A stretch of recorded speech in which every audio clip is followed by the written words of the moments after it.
If you would like to support the channel, please consider becoming a patron on Patreon. More information in the description below.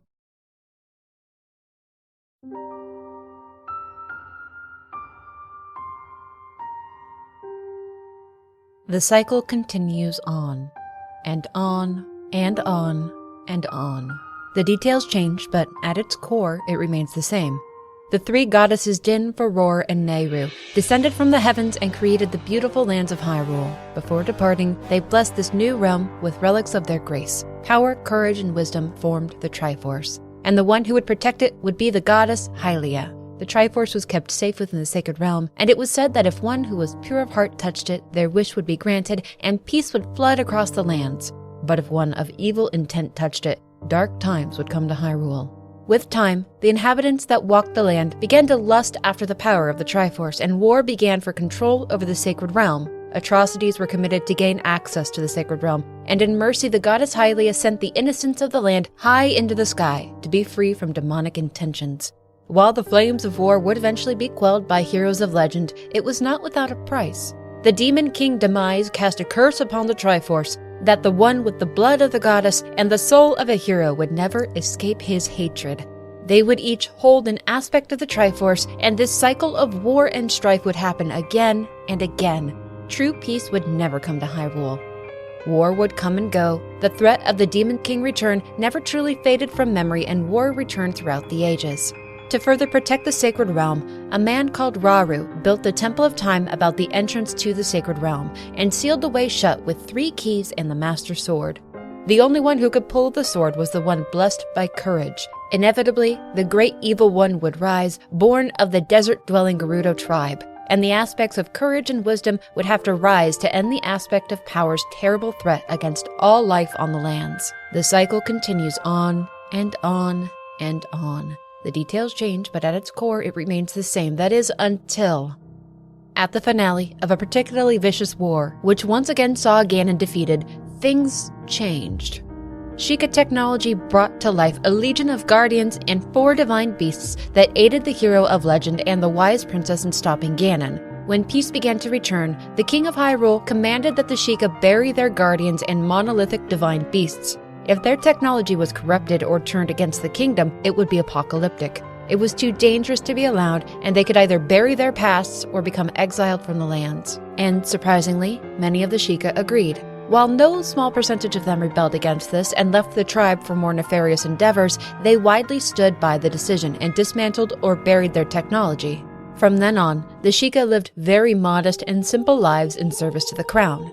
Though, too, for the one called Ganon, things also changed. He grew weary of this cycle of rebirth. Every 100 years he would be reincarnated as the sole male born to the Gerudo of the desert.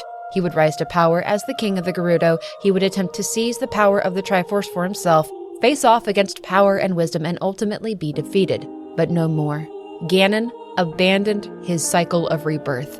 And for 10,000 years, Ganon festered in his prison. He grew in strength and became a being of pure malice, while the outside world changed. With the calamity gone and no signs of his return being imminent, the events of the past widely fell into legend. With each passing century turning into passing millennia, the tales of those skyward bound, adrift in time, and steeped in twilight, were stories passed down from generation to generation. For those 10,000 years, the sages of old were lost to time, save a few beloved heroes whose names still rang out in honor. The Kokiri of the forest vanished. Old settlements fell to ruin and new ones arose. The Gerudo grew their own cities and outposts, became more engaged in the world than they were in the past. The Master Sword was left to slumber, but with the exodus of forbidden ancient technology, things really didn't change too much over the years. It remained ever the recognizable land of Hyrule. 100 years ago, a prophecy emerged that warned of the calamity's return. It was the threat of Ganon, and it hung heavy over the royal family. The Queen of Hyrule, who carried the blood of the goddess in her veins, began to prepare. As was custom, she had been trained from the age of 7 and on to fulfill her role as the aspect of wisdom, should the threat of Ganon ever arise. The Queen had strong friendships with leaders of neighboring cities and provinces throughout Hyrule. As such, all stood ready to aid in whatever was to come. It was expected that soon a hero would emerge to aid her in this task, but until then, she continued on her own. The command was issued for the ancient divine beasts from 10,000 years ago to be searched out and excavated. Sheikah elders aided in this task, and one by one, they were eventually found. With great care, special teams undertook the task of digging up each of the divine beasts. Soon, ancient guardians too were dug up, and research on them began. But a tragedy struck when the Queen of Hyrule very suddenly died. Her husband, King Rhoam, was blindsided by her passing and struggled to come to terms with it. He felt as though her absence was a dream, and the Queen's daughter, her dearest child Zelda, also grieved the loss of her mother heavily, but that was in private. In the presence of others, the girl was steadfast and strong. When the Queen died, Zelda was only 6 years old. She had received no training from her mother on how to harness the power of her bloodline, and there was no one else who could teach her what she needed to know. So the child was left to learn on her own, but under extreme pressure from her father, King Rhoam. The Queen had been dear friends with the Gerudo chief Urbosa, and about a year after the Queen passed, Urbosa made a trip to Hyrule Castle under the guise of diplomacy, but in truth, she was deeply concerned about the princess. Urbosa had seen the sorrow of the little girl after her mother had died, and she wanted to check in on how her training was going. And what she saw was heartbreaking. Zelda's father was forcing the 7-year-old girl into icy waters for prayer every day from sunup to sundown. The practices were so intense that Urbosa tried to command the child out of the water, but Zelda wouldn't comply. When she finally forced Zelda out, the little girl revealed a terror within her. Her powers weren't awakening, and her father was constantly pressuring her to pray. And that this process wasn't working made the girl panic. She couldn't understand what was wrong with her. All Urbosa could do was hold the child and listen to her fears. After all, who could possibly question and defy the king of Hyrule? Over the coming years, each of the divine beasts was brought to the surface. It was a painstaking feat that took innumerable man-hours to accomplish. As the prophetic return of Ganon loomed lower and lower, the young Zelda undertook scholarly pursuits to understand the ancient guardians and the divine beasts, which the king sorely disapproved of. He believed that she should be spending her days in prayer to the goddess Hylia, trying to awaken her power, not learning more about the past and technology. When finally they were all brought up to the surface, the process of choosing champions to pilot them began. The now teenage princess went to each province to personally oversee the selections, and of course with her went an entourage of guards, researchers, and assistants. One day, the chosen Goron champion Daruk was strolling about Death Mountain and saw a little tiny guy being attacked. The Gorons had already been accustomed to the presence of Hylians on the mountain, so he rushed down to help the little fellow out.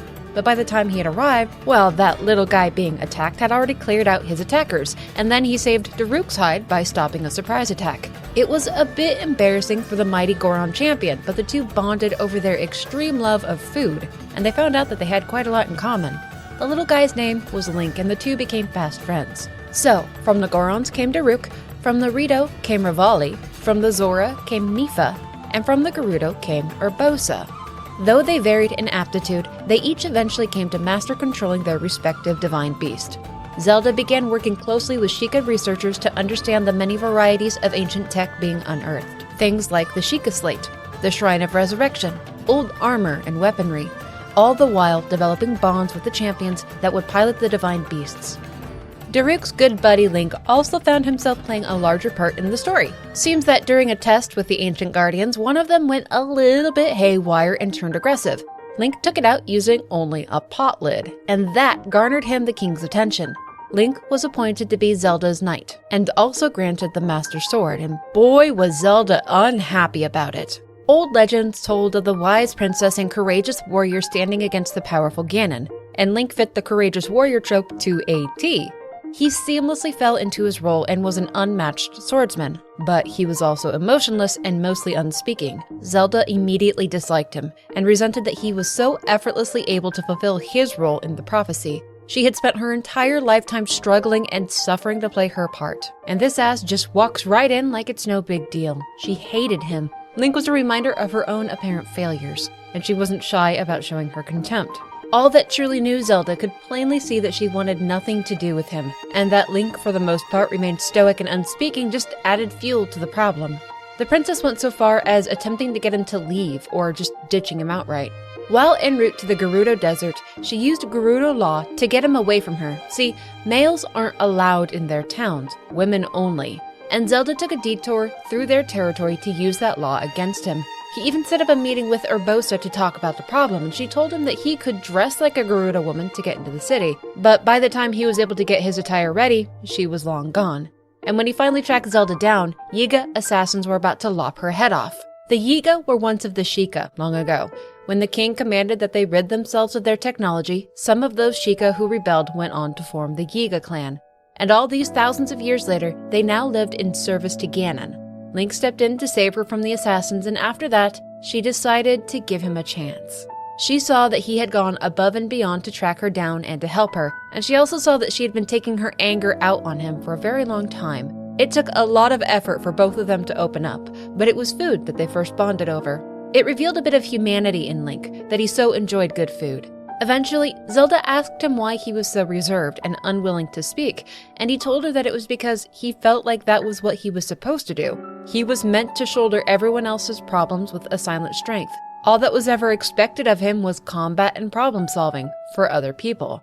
And that's how his entire life had been. He had been training as a knight since he could walk, and he was praised for his silent obedience. Suddenly being expected to dramatically defy his own personality was difficult for him, but he was trying to be more open. Because really, he did have opinions and thoughts to be shared. Once the two of them started getting along and understanding each other a bit better, Zelda's smile returned and things just seemed to run a bit smoother. Except she still couldn't harness the power of her bloodline. She went to the Spring of Power and the Spring of Courage to pray, to the goddess Hylia to awaken her powers, but both of those great journeys ended in failure. She prayed until she couldn't anymore and nothing happened. Her last hope was the Spring of Wisdom, but she couldn't begin that journey until her 17th birthday. The champions knew full well that should Ganon return, Zelda could not fulfill her role in stopping him. They and Link were prepared, but Zelda simply wasn't. And it wasn't for lack of trying. She'd spent almost her whole life trying to be what she needed to be. So, on her 17th birthday, she and Link departed for the Spring of Wisdom. The day before, Zelda and her father had an intense confrontation about her failures and how she was spending her time. It was deeply embarrassing for her, as the king had chastised and berated her in front of Link. In his own journal, the king expressed regret for doing that, and after Zelda had some time away from him, he would apologize and mend things between them. Together, Link and Zelda climbed Mount Lanayru, and Zelda prayed to the shrine all day, but nothing happened. No response, no awakening. It was a failed venture. At the base of the mountain, Zelda had to explain to the champions her shame, and during that tense conversation, Ganon struck. It was too late. The champions immediately went to their divine beasts, ready to pilot them and aid Link and Zelda in containing the calamity, but Ganon too had readied himself for this. This wasn't the first time that he had faced off against this exact ancient Sheikah tech. Using his own physical malice, Ganon manifested parts of himself into blight monstrosities and sent them to each of the 4 divine beasts. The blight took over each and every one, and when their champions appeared to take them back, the blights of Ganon killed them. They never stood a chance. He was far too strong. And almost simultaneously, Ganon used his malice to overtake and corrupt the ancient guardians that protected the castle, and then the killing really began. The king died in the castle, along with most of the Hyrule Royal Guard and anyone else on the grounds. The corrupted guardians and Ganon's malice spread out from that epicenter and started bringing down surrounding settlements and population centers. What few of the army did make it out fled for the Akala region. The farthest reaches of Hyrule were terrorized but left mostly intact, whereas the heart of Hylian territory was ripped apart by Calamity Ganon. Link and Zelda barely made it out, but Zelda was in tatters, Link had been grievously wounded fighting off guardians, and the Master Sword itself was barely intact from the terrible battles. They ran all morning, but it was just too much for them to handle. They were cornered with no place else to run, with no energy left to carry them. But at that very bitter end, Link stood guard over the princess. They would face the end together. In that moment of finality, Zelda's powers finally awoke. She cast away the corruption within the guardians on the field and disabled them all in one fell swoop. It was so simple and devastating. And when the grand display finally faded, she was taken aback at what had just happened. They were safe here for now. With his task complete, Link couldn't remain. His injuries were too severe, and in the quiet of the field, he finally collapsed. He only lasted for a few moments before death fell upon him. The two of them had become friends, and all of this was Zelda's worst fear come true. She had so much to mourn and regret, but the immediate trauma before her was Link's death. But finally now, the Master Sword could reach out to the princess. Whatever was within the ancient blade wished for its champion to survive. It directed the princess to take Link's body to the Shrine of Resurrection. It would take years to accomplish, but he could be restored. Sheikah fighters found Zelda and Link on the empty field, and she commanded them to take his body to the shrine. There he would slumber for as long as was needed to bring him back to life. And Zelda herself went to the Lost Woods all on her own, carrying with her the damaged Master Sword. She laid it upon its old resting place at the heart of the forest before the great Deku Tree, and for a while she prayed and spoke to it. She promised that the shrine would see Link restored. It would just take some time. The old great Deku Tree spoke to her, asking her what her next move was. And while she didn't tell him exactly what she was going to do, she assured him that she knew what needed to be done. And she asked him to relay a message to Link someday when he returned, but the great Deku Tree insisted that anything she needed to tell him was better done herself, because this was not the end and he knew that she needed faith in the future. So, the Princess of Hyrule returned the Master Sword to its pedestal so that it too could rest and recover over the years to come. And then she returned to her home. Zelda stood before the destroyed castle, and she trapped Calamity Ganon in it with her. She couldn't banish him completely, she couldn't force back his malice or cleanse the corruption from the ancient guardians, but she could at least stalemate him, enough that life in Hyrule could return and flourish. And there she remained, locked in struggle against the ultimate evil for 100 years.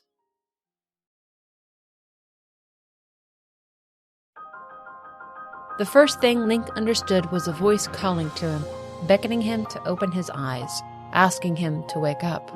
When the restorative waters of the shrine receded, Link laid calmly and alone with no memory of his life. He was able to lift himself out of the shrine. He was able to take his own steps. He was fully restored and in control of his limbs. All that had been done to him before his death was washed away alongside his memory. At a nearby console was a bit of technology, left here waiting for him for when he finally awoke. The same voice that asked him to wake up speaks again, telling him that this is meant to guide him along after his long slumber. This is a Sheikah Slate, and it will allow him to access ancient Sheikah technology around the land, act as his map and his tracking, and store important information for him along the way. Thankfully, just beyond his sleeping chambers are a set of clothing, so he doesn't have to trek out in his skivvies. And then, freedom. That voice once again tells him that he is the light of Hyrule that must shine once again. And then Link returns to a big, wide world that is vague and foreign to him. Under the light of the rising sun, things seem to be peaceful here. It's quiet and lonely, but there is someone nearby, an old man camping off the nearby hill path. This is a face that Link knew once upon a time, but now he's completely unfamiliar. The older fellow doesn't push anything onto the stupefied young man. He playfully pokes at him, tells him that he's just some old dude, and he asks Link what brings him here. Except Link doesn't even know where here is, which the old man doesn't express a strong reaction to. Because what would the point be in stressing Link out? He's certainly not the type to lie, so it's better to just gently begin guiding him. The old man does not reveal who he is, but he instead tells the hero that he is on the Great Plateau, the birthplace of the kingdom, and nearby is a sacred site that has been in decay since the decline of the kingdom began some 100 years ago. It's the Temple of Time. It's a ghost of its former self, but he doesn't push past that. It's an introduction to the area and himself, and that's enough for now. Link can go about his business and make his own choice. Now, Link has been asleep for a while. He might not be thinking things through, because he immediately starts torching the hillside. I guess it's definitely a way to scare off or kill foes, but he does eventually stop the mayhem once that voice returns, telling him to go towards the mark on his map. And that leads him to another one of those consoles, just like the ones in the cave that he was asleep in. He knows that putting that Sheikah Slate into it will activate the console, so, well, he does. And it changes everything. From the ground, towers spring high into the sky all around the kingdom, as far as the eye can see. The spectacle of it is beautiful and terrifying. The very ground shakes from the force. Atop these great towers are vats, where local information is distilled into the Sheikah Slates. It gives Link a map of the area, so it will benefit him greatly to find these when entering a new region, as this land called Hyrule is sprawling and sometimes difficult to navigate. But with the resurrection of the towers, something else begins. That fair voice once again returns, and it begs Link to remember, to just try. Whoever she is, tells Link that he's been asleep for 100 years. From a great castle in the heart of the kingdom that Link does not recognize, something begins to awaken as well. She calls it the Beast, And when it regains its power, the world will end. With Link's return and the awakening of the ancient towers, the Calamity too is resurrecting. Link had no way of knowing that this would happen, and worse, he still doesn't quite understand what it all means. At the base of the tower, that old man shows up like he was waiting for this to happen. He immediately intercepts Link and asks, "Hey buddy, what's up?" All those towers reactivated and something is rampaging around the castle. Link tells him that he heard a voice, but he doesn't know who it was. Well, for now, that's all right. The old man tells him what is happening around the castle. It's Calamity Ganon. 100 years ago, it brought ruin and slaughter to the kingdom. What remains now are just scraps of that long-lost time. Something within Hyrule Castle has been containing the Calamity, but just barely. It will regain its strength and one day break down the barriers holding it back. So the old man asks Link if he intends to go to that castle, which Link readily answers yes to. He doesn't need his memories to know what good and evil are, and he doesn't need his memories to know that he has to do something about this calamity. Well, Link can't just leap off the plateau. It's way too high up, and the old man knows that he won't last a second in that castle the way that he is now. So he tells Link that if he can clear the nearby shrines and bring him the treasures from within, then he will give him his paraglider. It's easy. The old man even shows him exactly where the first one is, and fair is fair, so Link gets on his way. This shrine serves Link's journey twofold. Placing the Sheikah Slate into the outside console will allow him to travel between each shrine seamlessly. He'll be able to port between them instantly. Given how huge Hyrule is, that is a vital key to succeeding. And at the end of each shrine is a reward. Some will be more difficult than others, but each of these shrines were created by a master to test whoever may enter them. The old masters were blessed with the sight of the goddess Hylia, wishing to aid those who were strong enough to stand against Ganon. Succeeding in their trials will garner Link their spirit orbs, which he can use during prayers to the goddess to further his health and stamina. Back on the surface, the old man greets Link on his way out. He knew exactly what Link would find down there and is pleased at his success. Though he doesn't yet understand all that the old man is talking about, the Elder Hylian tells him a bit more about the Sheikah, specifically about their tech, and how in the past it was used to save these lands from Ganon over and over again. He doesn't tell him everything, it's just enough to plant seeds into Link's mind. Maybe some information can kick up a memory or two. Before the old man will hand over his paraglider, he tells Link that he wants him to clear out another 3 shrines on the plateau as well. When he said treasure, apparently he meant from all the shrines on the plateau combined. He at least shows Link a few things about marking things on the map and moving about quickly, and in no time, Link is well on his way around the plateau, clearing shrines and discovering the pure joy that comes with exploration. One field at a time, one hill at a time, one shrine at a time, Link accomplishes his goal. Learning new skills and mastering techniques was the name of the game, and by the time he's done with the final shrine, Link is ready to face the rest of Hyrule. The old man greets him once he's done and happily congratulates him. But before he'll hold up his end of the deal, he tells Link it's time to explain everything to him, and that he will meet him where 2 lines connecting the shrines would cross. Bit of a riddle, but not a tough one. The intersecting lines line over that broken down ruin, the once Temple of Time. The ancient guardians that Calamity Ganon overtook 100 years ago and turned against Hyrule made it all the way out here before deactivating. They tore the walls of the once grand temple down and laid waste to whatever was within. Now amongst the rubble are the remains of an altar to the goddess Hylia, where Link can take a moment to pray. Zelda struggled so fiercely to hear the words of the goddess, but Link didn't have to face that particular problem. He immediately hears the words of Hylia. Using his 4 spirit orbs, he's able to obtain his enhancement of choice. This is something he'll do over and over and over again as he journeys, something good to know before he leaves the plateau. But that old man still needs to uphold his end of their bargain. He's atop the temple, waiting for Link and ready to talk. Getting up there is a little bit dangerous, but at this point, Link should be able to scale a building and make it across a collapsing roof without breaking his own kneecaps. The old man finally tells Link what is going on here. He is the spirit of Hyrule's last leader. In life, he was King Rhoam, the father of Zelda. It's time to cast away the facade and give the hero a deeper glimpse into his past. King Rhoam tells Link of ancient legends about their ancestors standing against the terrible Ganon and the Sheikah technology that was involved in it. 100 years ago, when the threat of Ganon's return became undeniable, the divine beasts of old were excavated and armies of guardians were studied. A princess, a skilled knight, and 4 champions were to stand against Ganon to seal him away and save the land. But they were blind to Ganon's cunning and his ruthlessness. The calamity sprang forth before they were ready, and it devastated Hyrule. The champions and the knight were all lost, countless innocents inhabiting the land were killed, and the princess vanished after confronting Ganon herself. Whatever she had done had held Ganon within the castle, thus bringing a stalemate to the land, but that wouldn't last forever. King Rhoam tells Link that that princess was his own daughter and that he was the knight from the story. His life was returned through the Shrine of Resurrection, a process that took 100 years to complete. The voice he's been hearing is Zelda herself, calling to him from the castle. She will soon be exhausted from her eternal fight, and Link must gather forces to come to her aid. Otherwise, Ganon will break free, regenerate, and demolish the rest of Hyrule. King Rhoam directs him towards the divine beasts. With their aid, Ganon can be weakened and defeated. Without them, the fight would be extreme. It's too great a risk for Link to try defeating Ganon alone. To gain greater knowledge on how to wrest them from Ganon's control, he tells Link to go east, out into the wilderness to Kakariko Village where the elder Impa lives. Impa knew Zelda 100 years ago, and though very aged, she can help Link on his quest better than he can. The last bit of aid that he can offer is that paraglider. Now Link can finally leave the plateau. The king bids him farewell, and Link is left to his own devices. His first task is finding that woman named Impa in a place called Kakariko. There's a plethora of friends and foe alike to be met across Hyrule.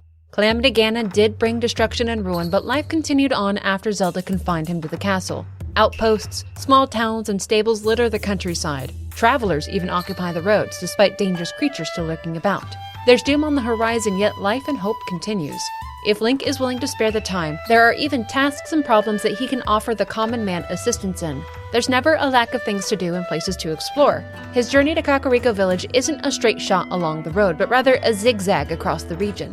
When he finally does reach the village outskirts, he's immediately met by a very aged woman who's taken a tumble, but she recognizes the Sheikah slate on his hip and tells him that they have been waiting a really long time for him to show up. Impa will be wanting to see him right away at the heart of the village. And this place feels nearly untouched by the outside world. When the Sheikah abandoned their technological endeavors 10,000 years ago, this is the lifestyle that they returned to. Simple homes amidst a modest village with a foot-worn path to travel by. The guards standing in front of the elder Impa's home stop Link, but they too recognize his Sheikah slate and know who he is. Impa has told all of her people stories from the past, and they all know what happened 100 years ago. And Impa herself recognizes Link's face and happily greets the young fellow. She thinks that he should remember her, but the light of familiarity isn't there. She understands that he has lost his memories, but she doesn't overreact or behave in any way other than calm. There would be no point in such behavior, and maybe this is a good thing. The weight of the world hasn't yet crushed him. He can approach this with new eyes and an unburdened heart. Impa has some words for Link from the princess herself, spoken some 100 years ago. But before she'll say them, Impa tells Link that he needs to be ready to hear them. He must be ready to risk his life for them. But she will only allow him to make that choice once he hears her tale of the past, so that he can fully know of what was meant to happen 100 years ago. Impa's tale is a complete historical recounting of the preparations made to fight Ganon 10,000 years ago. The creation of the divine beasts, the ancient guardian army, the tales of the princess and the knight, it's all there laid out before him in one congruent story. When Ganon's return was imminent 100 years ago, they'd sought to walk the same path as their ancestors, but despite it all, they had underestimated Ganon's power and they lost that fight. Badly. Now that he knows what happened 10,000 years ago to stop Ganon and understands what must be done to end the calamity now, Impa tells him that the message Zelda had left was free the 4 divine beasts. Impa recommends that Link further expand his Sheikah slate by seeking out the research lab in Hateno Village, and gives him a mark on his map to help him along the way. Hateno Village is a pretty long trip and comes with tons of exploration and drama along the way. Like meeting his first Yiga clan representative, who promptly tries to murder Link when he refuses the offer to join them. It's not the last time that he'll meet up with the Yiga. They tend to pop up at really inconvenient times on the road, under the guise of regular Hylian folk. Weird obsession with bananas, they're a very strange group. Hateno Village itself is pretty idyllic. It escaped the carnage of the calamity 100 years ago and is still standing strong against threats from the outside world. Shops and homes are all around the roads, there are children running around playing, adults lounging and gossiping, and livestock safely grazing on the hillsides. High atop said hills is the lab that Impa told him to find. There, Link meets Simon and Pyrrha. The man, Simon, spots that his Sheikah slate is missing runes, but he knows who precisely Link is. Impa's words are known even here, and he knows that he has to help Link in every way that he can. The other Sheikah in the lab, Pyrrha, is the director of the facility, and though she looks like a child, that's just because of an experiment that de-aged her. She's actually Impa's sister, and she is very, very old. Pyrrha was one of the Sheikah that took Link to the Shrine of Resurrection after he had fallen in battle. But all pleasantries aside, Pyrrha is all too happy to help Link restore his Sheikah slate. All he needs to do is first bring up some blue flame from the ancient furnace in town so that the lab can use it. It's not a hard task, just takes a whole lot of running up that hill. But it powers the console inside of the lab, and with it lit, they can proceed. They add back in a camera, compendium, and an album. With its restoration comes old files from 100 years ago. This used to belong to Zelda herself, and she left photographs on it for Link to find when he woke up. Since the two of them went everywhere together, there's a strong chance that he was present when she took these pictures, and Pyrrha is willing to bet that if he visits the site of each 12 pictures, then maybe it will jog that old memory of his. But that was something he would be better discussing with Impa instead of her. But yeah, okay, but what about adventure? Link doesn't need his hand held the whole time, so he'll go see Impa later. For now, there are discoveries to be made and fights to be picked. Marvelous creatures still call Hyrule home, like the Great Fairies and the Horse Fairy. For a price, they'll render various services and provide upgrades to Link. Bit of advice, don't hurt horses. Link passes through what feels like countless shrines and reactivates great towers all across the land. And from time to time, big old brawlers rear their ugly heads and engage Link in fights out in the wild. After about a week, though, something really concerning happens. Under the light of a full moon, a deep scarlet shade covers the land. Ganon's power grows with each day, and at the hour of the moon's apex, he reaches the height of his strength. So vicious does Ganon become that the blood moon reflecting his power revives the enemies that Link has felled that cycle. Even if the inhabitants of Hyrule cut back Ganon's minions and retook the land, all creatures killed in the name of the light will be returned to life within a week by Ganon. All the progress that Link made in clearing the fields is undone with their resurrections, and the fights will begin anew. The blood moon serves as a terrible reminder of Ganon's power, and is truly an event to be dreaded. A strange forest comes into view, and drawing closer seems to bring the sky lower. The fog becomes a wall that's impossible to see through. Braziers mark the way forward, but eventually, seeing them becomes difficult too. The pull of the flame with the wind helps Link navigate his way through, but once the braziers are gone, he has to use a torch to find his way. These are the Lost Woods, and following the wrong path could be disastrous. But his patience is rewarded by what lay at the heart of the maze, the Korok Forest. Link has met a few of the Korok on his journey. They've always been friendly and helpful, if not a bit too mischievous. But they make their home here, under the protection of the Great Deku Tree, who also oversees an old friend from Link's former life, the Master Sword. When all hope seemed gone, after Link had been taken away to the Shrine of Resurrection to be revived, Zelda came here with it, so that it too could rest and recover in Link's absence. In the century that's passed, it's become whole and strong once again, waiting for the hero to return and claim it. When he tries to pull it, he has brief flashes, memories from his past life, only moments at a time that don't quite yet fit together. The disturbance wakes up the great old tree, who's really surprised that Link has finally come back. He didn't think he would, it's been so long they'd given up hope. But Link's empty stare cues the tree in that he has no idea who or what he is. So the tree gives him a brief tutorial. The Deku Tree has been watching over Hyrule since time immemorial.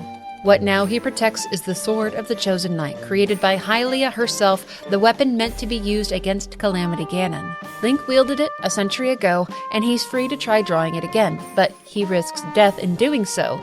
If he lacks the endurance, the Master Sword will drain all life from him. If Link wants to draw the sword, he's free to make that choice, but he'd best do it knowing that he is strong enough to do so.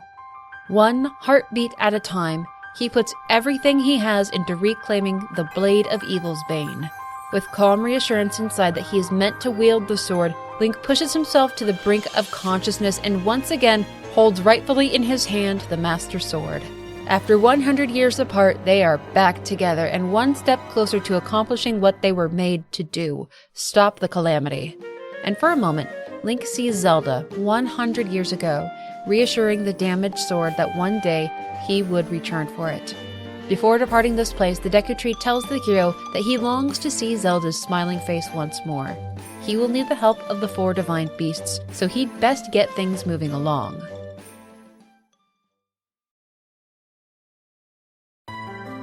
Alright, first up.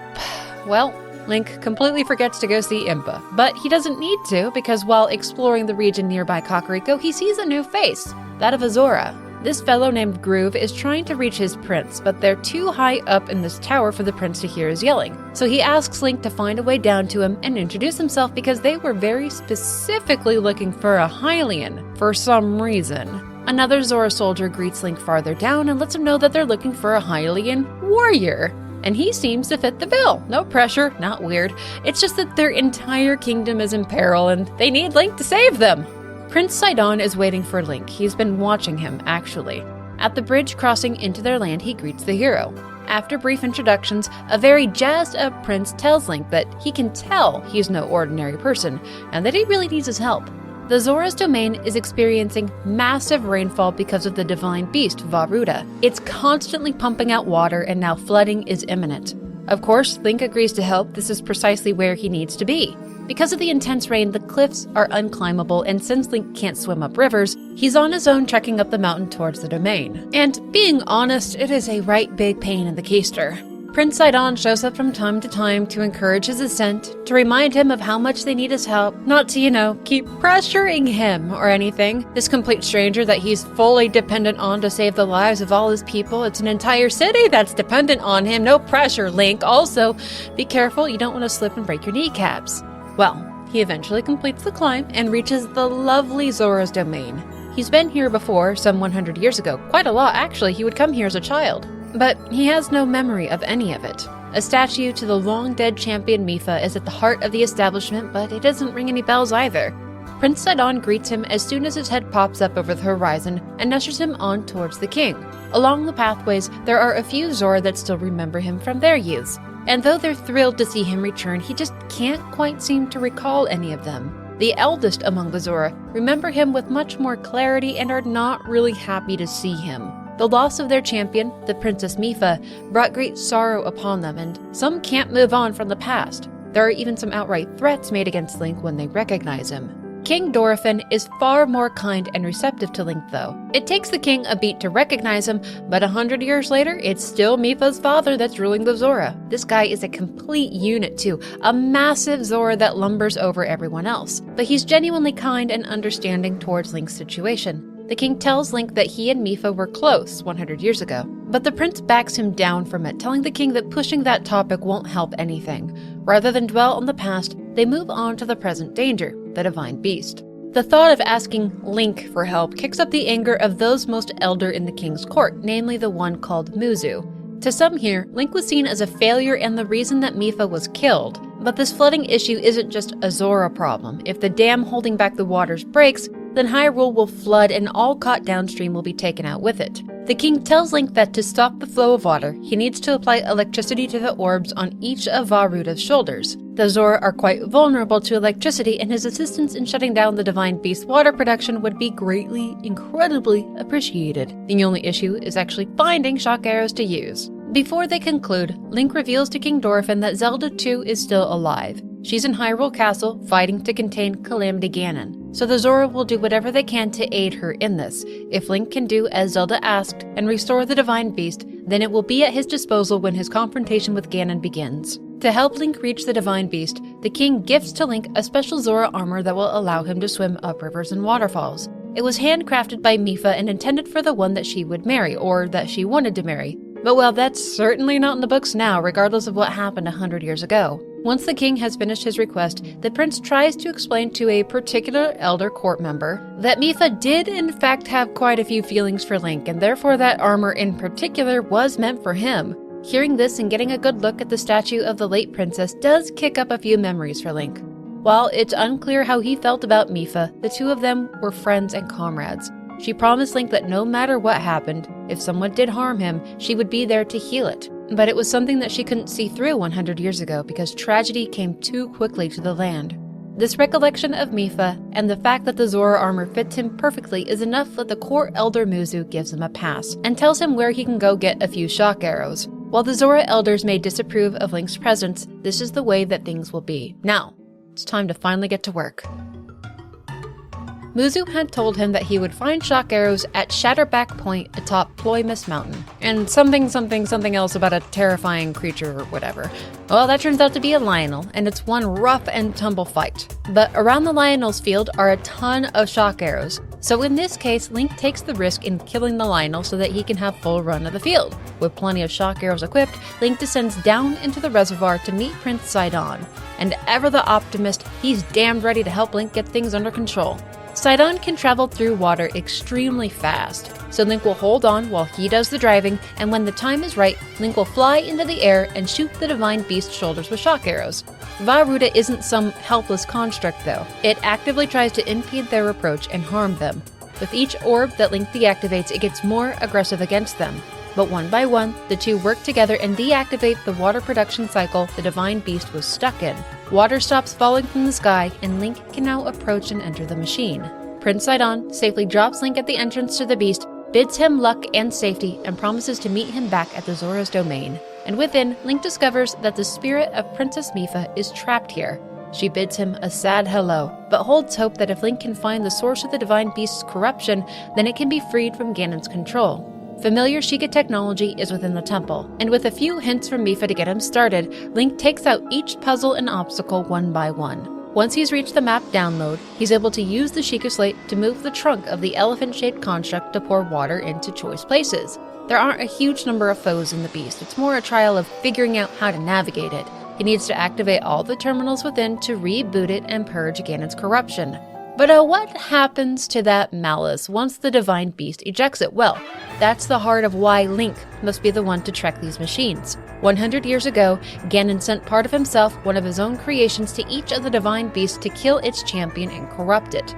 This is the being that murdered Mipha, Waterblight Ganon. With a few well-placed arrows to the face and some bops from a now brightly glowing Master Sword, he melts through most of its health bar. In just a few cycles, Link pushes the Blight into an escalated state. In an attempt to control Link's movements, the Blight floods the arena and forces him onto platforms. But despite its tricks and aggressions, the fight remains the same. Shoot it in the face, then boop it with metal. Destroying the Waterblight Ganon is what finally releases the Divine Beast from the terrible corruption that has been controlling it for a century. And too, with its deliverance, comes Mipha's freedom. The Zora champion can once again stand by Link's side to fight against Ganon. In life, Mipha was a powerful healer, but in death, she has no use for that ability. As she cannot walk the lands of Hyrule, she gifts to Link her healing ability. Should he fall in battle, she will revive him on the spot so that he might continue the fight. Though that power is not unlimited, he must still choose his fights carefully as the ability takes time to recharge. Mipha has been trapped here for so long, she'd nearly lost hope that she could be free from Ganon, but at last, her hope and purpose has returned and she can find peace. She promises Link that when he needs her aid, she will be there to help. And when the time comes to face off against Ganon, she will rise to pilot Vah Ruta. Zora's domain is now safe. The waters will eventually subside and threats of flooding will fade with it. The Divine Beast will await its call atop a nearby mountain, standing ever ready to strike out against Ganon when the time is right. Mipha lost everything 100 years ago, and she knows she cannot reclaim it. Her family is lost to her, and she is duty-bound to remain with the Divine Beast. She cannot see her father or her brother, but she can now at least state her sorrow for making her father worry and how she wishes she could see him again, even if it was just once more. Link is safely sent back to the Zora's domain, where his return has been eagerly awaited.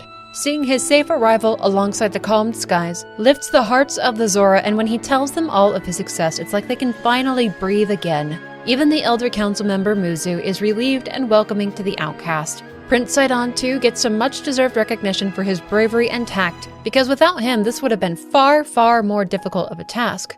One day he will sit as the king of the Zora, a worthy heir to a great empire.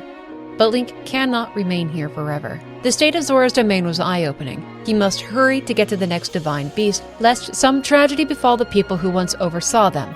But before finding the next one, he does stop by to see Impa in Kakariko Village. She gives him advice on where to go next, a faithful guide through and through. But she hones in on that Sheikah Slate at his hip and confirms that the images on it are from Zelda herself, taken some 100 years ago. Impa encourages Link to seek out every single spot they were taken at, so that he might reclaim his memories. For the most part, he's on his own now, well equipped with knowledge and gear that will get him to where he needs to go. He will seek out those parts of his past so that he can remember those most important to his life a century ago, and perhaps better understand the fight to come with Ganon. Because what happened 100 years ago cannot happen again. This time, they cannot fail.